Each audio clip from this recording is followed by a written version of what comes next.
इलामकी 30 वर्षीय रिता आफ्नो 9 वर्षीय छोरा सरोजलाई कपाल अचानक यसरी झर्यो भनेर हत्त नपत्त जचाउनलाई आइपुग्नुहुन्छ। रिता जस्तो हजारौं आमा र सरोज जस्तो लाखौं बिरामीहरूलाई एकाएक तनावको स्थिति सिर्जना गराउने कपालको एकदमै सामान्य रोग एलोपेसिया एरिएटा, जसलाई हाम्रो नेपाली समाजमा खोइरो भनेर पनि भन्ने गरिन्छ, यसकै बारेमा चर्चा गर्नेछौँ। नमस्कार, आज हामी एलोपेसिया एरिएटाको परिचय, लक्षण, कारण र उपचार समेत चर्चा गर्नेछौँ। सुरु गर्यौं परिचयबाट। एलोपेसिया एरिएटा एउटा सामान्य गैर संक्रामक यानि कि नसल्ने कपाल सम्बन्धी समस्या हो। यो एउटा अटो इम्युन अवस्था हो। अटो को अर्थ आफ्नै र इम्युन को अर्थ रोग प्रतिरक्षा प्रणाली, यानि कि शरीरको रोग प्रतिरक्षा प्रणालीले भुलवश आफ्नै कपालको जराको विरुद्धमा एन्टिबडी उत्पादन गर्छ। फलस्वरूप अचानक गोलो गोलो भागमा कपाल झर्ने अवस्था सुरु हुन्छ। यो रोग बालबालिकादेखि वृद्धसम्म र महिलादेखि पुरुषसम्म सबैलाई समान रूपले प्रस्तुत हुन्छ। विश्वभर करिब 2% मानिसहरूमा जीवनको कुनै न कुनै कालखण्डमा यसले सताउने गरेको तथ्याङ्कहरूले देखाउँछ। रोगको गम्भीरता मानिस अनुसार फरक पर्छ। धेरै मानिसहरूमा एउटा थोरै ठाउँमा मात्रै कपाल झर्छ भने केही मानिसहरूमा टाउकोमा भएको पुरै कपाल झर्छ, जसलाई एलोपेसिया टोटालिस भनिन्छ भने कसैमा शरीरको सम्पूर्ण रौँहरू झर्छ, जसलाई एलोपेसिया युनिभर्सालिस भनिन्छ। यद्यपि यस रोग जीवनघातक भने हुँदैन, तर मानसिक तनाव, आत्मविश्वासमा कमी र सामाजिक समस्याहरू निम्ताउन सक्छ। अब लागौं यसको कारणतर्फ। एलोपेसिया एरिएटाको ठ्याक्कै यही नै हो भन्ने कारण स्पष्ट छैन, तर मुख्यतया यो अटो इम्युन मेकानिजमसँग सम्बन्धित छ। शरीरको प्रतिरक्षा प्रणाली, जसलाई एन्टिबडी भनिन्छ, सामान्यतः एन्टिबडीले आफ्नो शरीरको विरुद्धमा केही नगर्नुपर्ने र बाहिरको विरुद्धमा काम गर्नुपर्ने हुन्छ। तर यस रोगमा शरीरको एन्टिबडीले आफ्नै कपालको हेयर फोलिकलको विरुद्धमा काम गर्छ। यस्तै प्रकारको एन्टिबडी यदि छालाको रङ निकाल्ने कोष यानि कि मेलानोसाइट्सको विरुद्धमा गरे दुबी हुन्छ। प्यानक्रियाजको इन्सुलिन निकाल्ने कोषहरूको विरुद्धमा गरे टाइप 1 डायबिटिस मेलाइटस हुन्छ।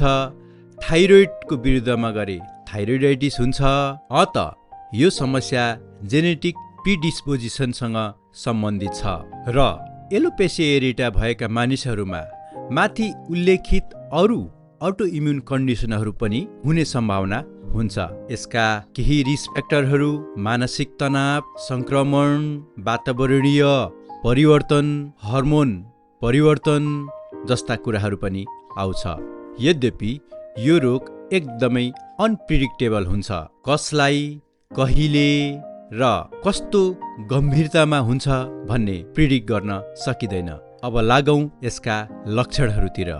एलोपेसिया एरिएटाको प्रमुख लक्षण भनेको नै अचानक गोलो गोलो भागमा कपाल झर्नु हो। यो मुख्यतः टाउकोमा देखिन्छ, तर दारी, आँखीभौ र शरीरको अन्य भागहरूमा पनि हुन सक्छ। प्रभावित भागको छालामा कुनै पनि किसिमका खटिरा, दुखाइ तथा कत्लाहरू हुँदैन, तर कहिलेकाहीँ हल्का चिलाउने र जलन हुने समस्याहरू भने देखिन सक्छ। रोग बढ्दै जाँदा धेरैवटा प्याचहरू जोडिन्छन् र ठुलो बाल्ड एरिया देखा पर्छ। कतिपय अवस्थामा नङमा पनि परिवर्तनहरू देखिन्छ, जस्तै प्वाल परेको नङहरू हुन्छ, जसलाई पिटिङ भन्छौँ। असमान सतह वा टुटेको नङ पनि हुन सक्छ। रोगको कोर्स अनिश्चित हुन्छ। करिब करिब 80 देखि 90% एउटा अथवा दुईटा घेरा मात्रै हुन्छ भने करिब करिब 5 देखि 10% एलोपेसिया टोटालिस र 1 देखि 2% एलोपेसिया युनिभर्सालिस पनि हुन सक्छ। अब लागौं यसको पहिचान यानि कि डायग्नोसिस तर्फ। एलोपेसिया एरिएटाको डायग्नोसिस प्राय क्लिनिकल मूल्याङ्कन पर्याप्त हुन्छ। यसमा बिरामीको इतिहास र प्रभावित भागको निरीक्षण गरेर गर्न सकिन्छ।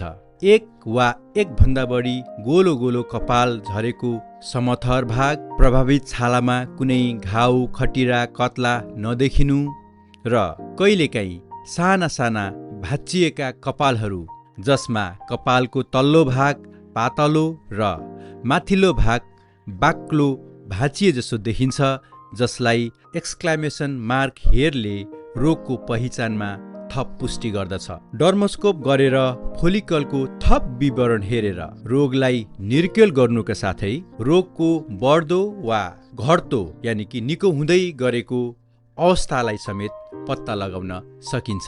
डर्मोस्कोपले हेर्दा broken hair, yellow dots, black dots जस्ता फिचरहरू एलोपेसिया एरिएटाको पहिचानको लागि मूल्यवान हुन्छन्।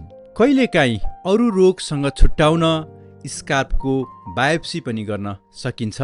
बायोप्सीमा कपालको जराको वरिपरि मौरीको गोलो जस्तो लिम्फोसाइट्सको घेरा देखिन्छ, जसलाई स्वाम अफ बीच एपिरेन्स पनि भनिन्छ। यो नै रोग पहिचानको लागि प्रमाणित विधि हो। यद्यपि यसको आवश्यकता भने विरलै मात्रामा हुने गर्दछ। अब लागौँ यसको उपचारतर्फ। यसको उपचार बिरामीको उमेर, रोगको गम्भीरता र प्रभावित भएको भागको आकार अनुसार हुन्छ। पहिलो, यदि हल्का र सानो प्याचहरू भएको केसमा कहिलेकाहीँ कपाल आफै फर्किने सम्भावना हुन्छ। त्यसैले सुरुमा अब्जर्भेसन एन्ड रिएस्युरेन्स नै पर्याप्त हुन्छ। आवश्यक परेमा ओटिसी यानि कि ओभर द काउन्टर टपिकल उपचारहरू जस्तै हाइली पोटेन्ट टपिकल कर्टिकोस्टेरोइड्सहरूको लोसन जस्तै क्लोबिटासोल प्रोपायनेट, बेक्लोमिथासोन प्रोपायनेट जस्ता लोसनहरूबाट उपचार गर्न सकिन्छ।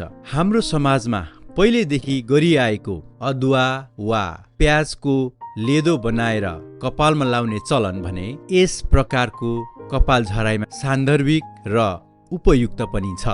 यस प्रकारको सोलुसनहरू छालामा लाउँदा कपालको जराको विरुद्धमा होमिएका एन्टिबडीहरू त्यहाँबाट फर्किएर छालातर्फ आउँछन्। भन्नुको अर्थ छालामा इरिटेन्ट वा एलर्जी गराउने कुरा लगाउँदा छालातिर एन्टिबडीहरू आकर्षित हुने हुँदा कपालका जराहरूले पूर्ण जीवन पाउँछन् र कपाल पलाउँछ। यी त भए बिरामीहरूले आफै गर्न सक्ने उपचार विधि। यदि धेरै क्षेत्रफल ओगटेको र बढ्दो क्रमको कपालको झराइ हो भने कपाल झरेको भागमा ट्रायमसिलोन जस्ता इन्जेक्सनहरू लगाउने र इन्जेक्सन लाउने पनि नसकिने अथवा अत्याधिक धेरै भाग समेटेको भए खाने औषधिहरू जस्तै इम्युनोसप्रेसेन्टहरू भन्छ, त्यसमा कर्टिकोस्टेरोइड्स लगायत अन्य नयाँ आएको इम्युनोसप्रेसेन्ट्सहरू प्रयोग गरेर यसको उपचार गर्न सकिन्छ। यसको लागि भने तपाईहरूले सम्बन्धित छालारोग विशेषज्ञसँग नै परामर्श र उपचार गराउनु पर्ने हुन्छ। यसका साथै यो रोग कुनै पनि तवरले जीवनघातक नभए पनि बिरामीहरूमा हुन सक्ने मानसिक तनावलाई कम गर्न काउन्सेलिङ, सपोर्टिभ ग्रुप र कस्मेटिक अप्सन्सहरू जस्तै विग वा क्यामोफ्लेज प्रोडक्टहरू पनि निकै महत्त्वपूर्ण हुन्छ। र अन्त्यमा यस रोगको भविष्यवाणी र आजको टेक होम मेसेज। एलोपेसिया एरिएटाको प्रोग्नोसिस रोगी अनुसार फरक पर्न सक्छ। अधिकांशमा साना प्याचहरू आफै केही महिनामा सुधार हुन्छ र कपाल पूर्ण रूपमा पहिला जस्तै आउँछ भने कसैमा धेरै गम्भीर भएर टाउकोभरि एलोपेसिया टोटालिस वा पुरै शरीरभरि एलोपेसिया युनिभर्सालिस हुन सक्छ।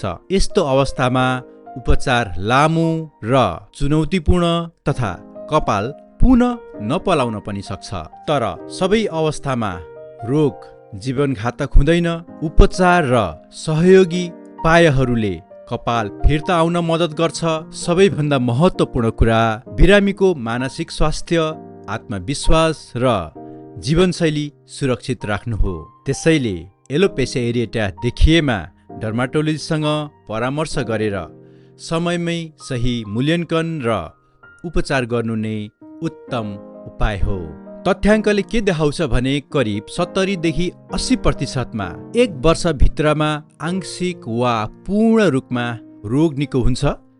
करिब 20 देखि 30%मा दोहोरिने वा दीर्घकालीन समस्या तर पछि कपाल फर्किने अवस्था हुन्छ। करिब 5 देखि 10%मा एलोपेसिया टोटालिस हुन्छ भने 1% भन्दा कम मानिसमा एलोपेसिया युनिभर्सालिस हुन्छ, जहाँ कपाल फर्किने सम्भावना पनि न्यून भएर जान्छ। तर फेरि पनि म अन्तिममा भन्छु, यो भनेको एउटा कस्मेटिक कन्सर्न जुन हेर्दाखेरिको नराम्रो देखिने मात्रै हो। यो जीवनघातक भने कुनै पनि हालतमा हुँदैन। तपाईलाई आजको भिडियो कस्तो लाग्यो? आजको भिडियोको दौरानमा तपाईमा केही प्रश्नहरू भए कृपया हामीलाई कमेन्ट बक्समा लेख्नुहोला। आगामी दिनहरूमा पनि कस्तो प्रकारको भिडियोहरू तपाईले हेर्न चाहिरहनु भएको छ त्यसको पनि हामीलाई सुझाव दिनुहोला। हामी सो बमोजिम भिडियोहरू तयार गर्नेछौँ। तपाईको दिन शुभ रहोस्। धन्यवाद।